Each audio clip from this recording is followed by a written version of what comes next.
Fala galera, beleza? Sejam muito bem-vindos ao canal Toca Aqui. Eu sou Paulo Vinícius e no vídeo de hoje queria falar um pouquinho com vocês sobre esse jogão que teve aí nessa noite de sábado. Flamengo 1, Atlético Mineiro 0. Logo depois da vinheta, hein?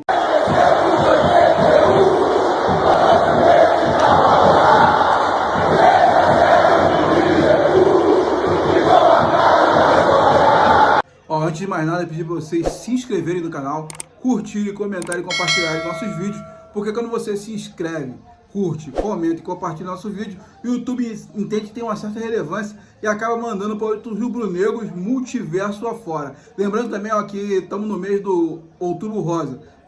Estou homenageando aqui o Outubro Rosa para que as mulheres rubro-negras, não só as rubro-negras, né, as mulheres que todos nós conhecemos e as mulheres que estão aqui seguindo o canal, possam fazer o autoexame lá de mama para poder combater esse mal que é o câncer aí no mundo aí. Beleza? Bora pro vídeo. Então, galera, o Flamengo visando o segundo partido da final contra o Corinthians na quarta-feira, entrou mais uma vez com o time alternativo pelo Campeonato Brasileiro. Dessa vez enfrentando o Atlético Mineiro, que para muitos, pelo menos eu acho que pode pegar aí mais de 90% da torcida, o Atlético Mineiro junto com o Palmeiras. Se você pegasse o campeonato, antes de começar o campeonato, antes de tudo que rolou durante o campeonato, todo mundo ia falar que o Flamengo, o Atlético e o Palmeiras estariam brigando em todas as frentes e seriam os times a serem batidos e os times que estariam tendo os melhores e os maiores embates nos confrontos que tem dentro do Campeonato Brasileiro, né? Mas no decorrer do campeonato acabou se mostrando diferente. O Flamengo acabou não se dedicando mais tanto ao Campeonato Brasileiro por conta de estar bem nas Copas, né? E o Atlético Mineiro acabou, depois daquela derrota onde o Gabigol, onde o Flamengo ganhou, eliminou o Atlético Mineiro da Copa do Brasil, depois daquelas falas do Gabigol, do inferno e tal, acabou sendo que foi um divisor de água para esse time do Atlético Mineiro. Quer dizer, não só para o time do Atlético Mineiro, foi um divisor de água para esse time do Flamengo e para o time do Atlético Mineiro. Para o time do Atlético Mineiro, infelizmente para eles, né, foi um divisor de água pessimista, foi ruim, que eles começaram a cair em tudo, caíram na Libertadores, depois o time passou a jogar mal pra caramba. O Flamengo foi um divisor de água positivo, onde o Flamengo conseguiu montar a equipe que a gente pode chamar de equipe titular. Muita gente chama de equipe das Copas, mas não acho que é só a equipe das Copas. Essa seria a equipe titular nos jogos mais importantes, pelo menos deveria ser nos jogos mais importantes do Brasileirão. Tendo em vista isso, o Flamengo entrou com esse time alternativo, mas foi um time alternativo que ele nem botou o Dorival nem colocou no banco os medalhões que normalmente sempre faz. Ele bota o time alternativo e bota os medalhões normalmente no banco de reserva. Dessa vez nem isso rolou. Não rolou muito em consideração que os caras tiveram um treino mais intenso essa semana para poder se preparar, porque com certeza o Corinthians vai vir com uma retranca aí para tentar levar a final da Copa do Brasil para os pênaltis e tentar ganhar nos pênaltis, porque na bola, nem dentro de casa, eles acabaram jogando na bola para tentar ganhar na bola, né? Com isso, o Dorival entrou com o Santos, entrou com o Varela, o Fabrício Bruno, o Pablo, o Ayrton Lucas, o João Gomes, o Vitor Hugo, Matheus França e o Mateuzinho, na verdade o Mateuzinho é ali como meia, e nas duas pontas, Marinho e Everton Cebolinha. O Santos, se a gente for falar individualmente de cada jogador, o Santos ele conseguiu entregar o que ele normalmente sempre entrega, boas defesas, segurança, mostrando que goleiro titular, pelo menos na cabeça do Dorival, o goleiro titular, ele tem que ter uma sequência. Eu até concordo com ele, tem que ter uma sequência para ele continuar tendo boas participações, né, quando exigido. E pegando aí o Varela, cara, eu gostei muito do futebol dele. Eu acho que é um cara que ele, continuando no Flamengo, ele vai agregar muita coisa, não só defensivamente. Ele, por incrível que pareça, conseguiu fazer algumas ultrapassagens, porque eu tô falando por incrível que pareça, jogar do lado do Marinho não é fácil pro lateral, porque o Marinho ele é o tipo do cara que ele pega a bola, ele é muito intuitivo, ele às vezes não consegue raciocinar a jogada mais colaborativa, mas ele pensa muito individual, né? Mas ainda assim ele conseguiu fazer algumas ultrapassagens, tanto é que o primeiro lance mais perigoso do jogo a favor do Flamengo foi de uma ultrapassagem do Varela, fazendo uma dupla ali com o Mateuzinho nessa ultrapassagem ali, e acabou para mim mostra que é um jogador que ele vai ter muito a somar nessa equipe do Flamengo. Assim, a gente sabe que o Rodinei é o titular, mas sabemos que também o Rodinei pode ser uma bomba relógio a qualquer momento. O Varela não pode entrar na Copa do Brasil, mas pensando em Libertadores, caso aconteça alguma coisa, a gente sabe que tem um lateral pronto e preparado para poder jogar e sem sentir o peso da camisa. A dupla de zaga, dessa vez eu consegui sentir um pouco mais de segurança no Pablo, só que não me passa aquela segurança que ele passou no primeiro jogo dele, primeiro e segundo jogo dele com a camisa do Flamengo, mas não comprometeu. O Fabrício Bruno, cara, eu acho que é um cara que a gente tem que bater palma para ele, porque é um cara muito dedicado, é um cara que não chama atenção para ele, mas é muito regular. É um zagueiro que, se acontecer alguma coisa com o Davi Luiz ou com o Léo Pereira, pode botar o Fabrício Bruno, que o Fabrício Bruno vai resolver. Ele é o tipo do jogador que não sentiu a camisa do Flamengo, tanto é que não sentiu, que já trocou de treinador, esquema tático diferente e continua entregando a mesma coisa, um bom futebol. Na lateral esquerda, eu tô gostando muito de ver o Ayrton Lucas. O Ayrton Lucas melhorou bastante o futebol dele. Ele tá em constante evolução.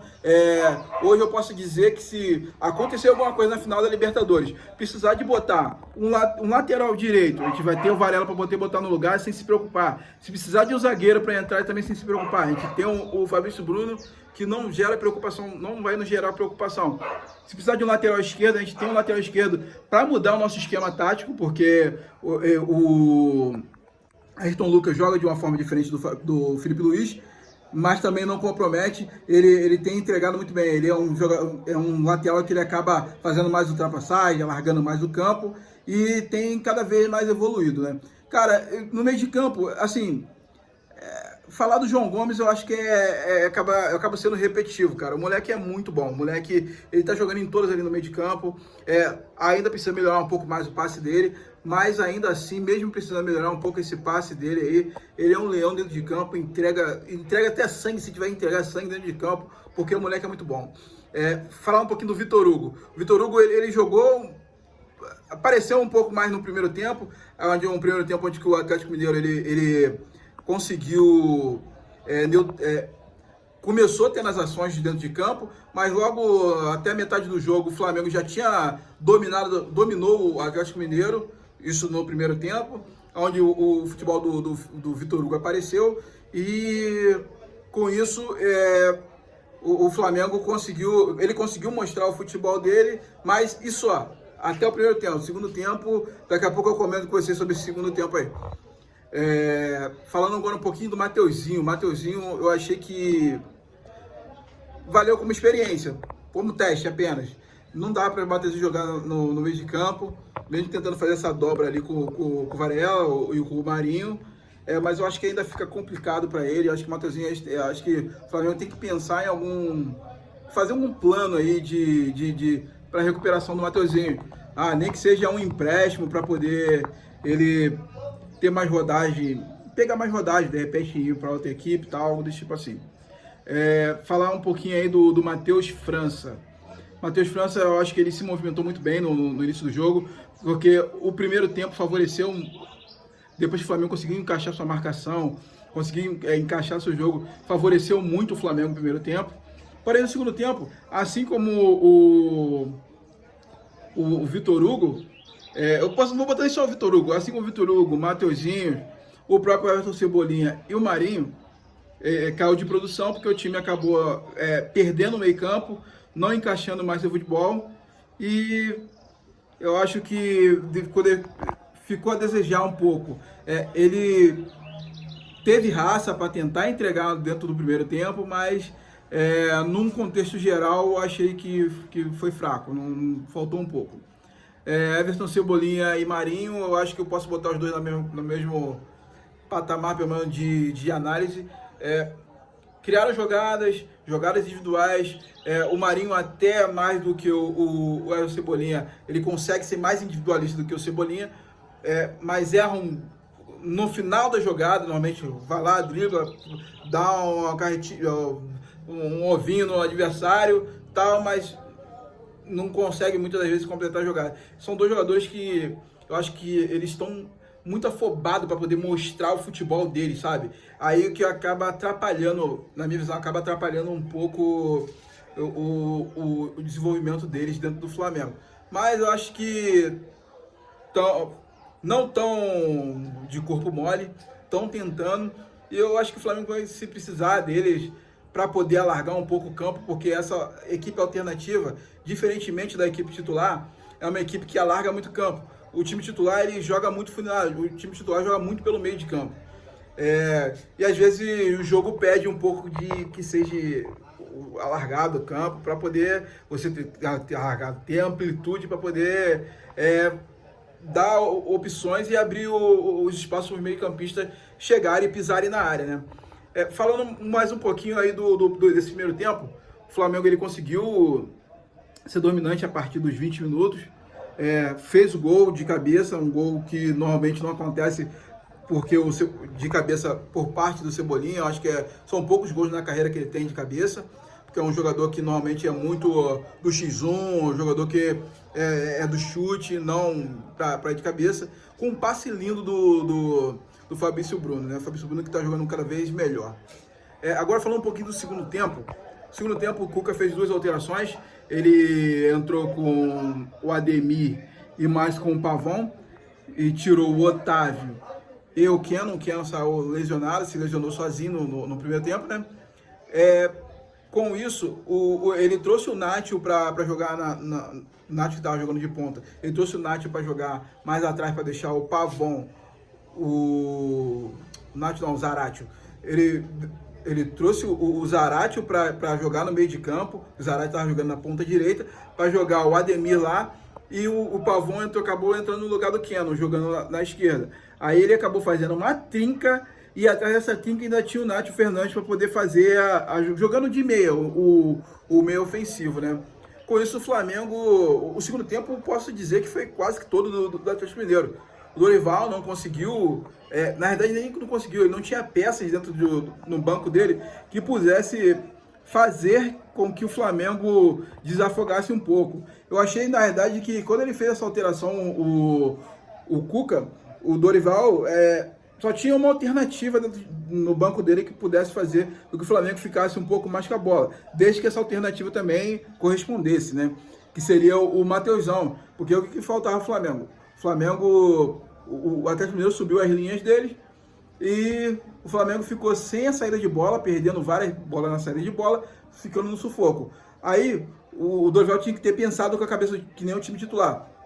Eu preciso de um jogador que faça fazer o mesmo que o Pedro é difícil, mas que faça algo similar que o Pedro faz, para o quê? O Santos deu o chute lá para frente, ele pega, domine, segure um pouco a bola, retém um pouco mais a bola, para que quando os meios campistas estiverem vindo de frente para ele fazendo esse pivô, ele toca o meio campista e a bola já não volte muito rápido. O Flamengo correu muito risco no segundo tempo, por conta de o Dorival não ter, não sei se ele não teve essa visão de que ele precisava fazer com que o Flamengo tivesse uma saída de bola diferente, principalmente naquele chute que o Santos dá normalmente para o Pedro, e alguém retendo essa bola na frente, que o Matheus França ele não tinha condições de estar retendo, ainda mais que ele estava jogando de falso 9 e toda hora vinha no meio de campo. E com isso a gente correu sério risco de ter sofrido empate e de repente até a virada. Mas mais uma vez o João Gomes se desdobrou dentro de campo para poder fazer que isso não acontecesse, assim como o Santos, o Fabrício Bruno também. Então aí acabou que a gente conseguiu sair com essa boa vitória, né? Na verdade foi um jogo, na verdade foi uma vitória mais importante do que uma vitória tenha sido brilhante. Não foi brilhante, mas foi muito importante para o Flamengo. Com relação às alterações que o Dorival fez, assim, não dá para a gente fazer uma análise, porque são todos garotos.